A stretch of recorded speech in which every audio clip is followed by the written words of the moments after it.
C'est Dr Aïssatou Bakar Gueye, pédiatre. Vous êtes sur Santé Rec.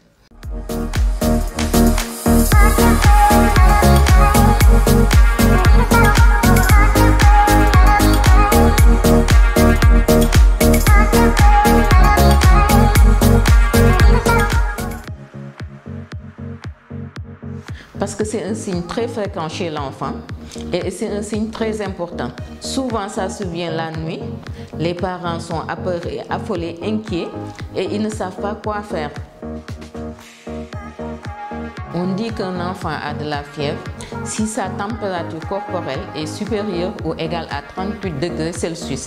Ce qui suppose que le parent il a un thermomètre chez lui et qu'il prend la température et qu'il sait comment prendre cette température. Je vais en profiter pour vous dire que le parent ne doit pas se limiter à juste faire un toucher de la peau de l'enfant pour dire que cet enfant a de la fièvre. Ce n'est pas une mesure objective. La mesure objective, vraiment, c'est de prendre la température. Donc, ayez un thermomètre chez vous. Si vous pensez que l'enfant d'abord a de la fièvre, il faut prendre la température. Si cette température est à 38 degrés ou au-delà, il faut d'abord lui donner un antipyrétique, à savoir soit Efferalgan ou Doliprane ou Panadol. Ensuite, allez consulter. Si c'est la nuit, si c'est une température à 38, si c'est la nuit, on peut attendre le lendemain pour aller consulter le lendemain matin. Si c'est le matin, l'après-midi, vous allez consulter. Si la température est très élevée, égale à 39 degrés 5 ou même allant au-delà, allant jusqu'à 40 degrés, il faut effectivement donner de l'Efferalgan à l'enfant et même prendre une serviette mouillée, l'envelopper, mais surtout ne pas attendre pour aller consulter.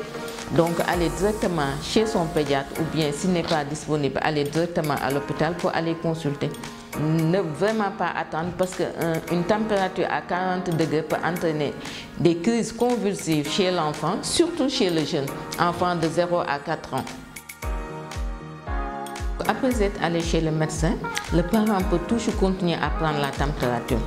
Cette prise de température va lui permettre de savoir est-ce que cette température a tendance à baisser, à augmenter ou bien à stagner. Chaque cas est un cas particulier. Si la température a tendance à baisser, on sait que ok, cet enfant-là s'améliore, donc il va vers la guérison. Si cette température a tendance à augmenter, là on sait que là il faut s'inquiéter au bout d'un jour, 2 jours, 3 jours, il faut aller consulter le médecin pour qu'il revoie sa prise en charge. De même que si la température a tendance à stagner, quand la température a tendance à diminuer jusqu'à être normale, tu n'as plus besoin de donner de l'Efferalgan. Donc en ce moment, tu pourras arrêter l'Efferalgan et continuer les autres médicaments prescrits par le médecin. Il est toujours nécessaire de continuer à prendre la température jusqu'à ce que ça se normalise.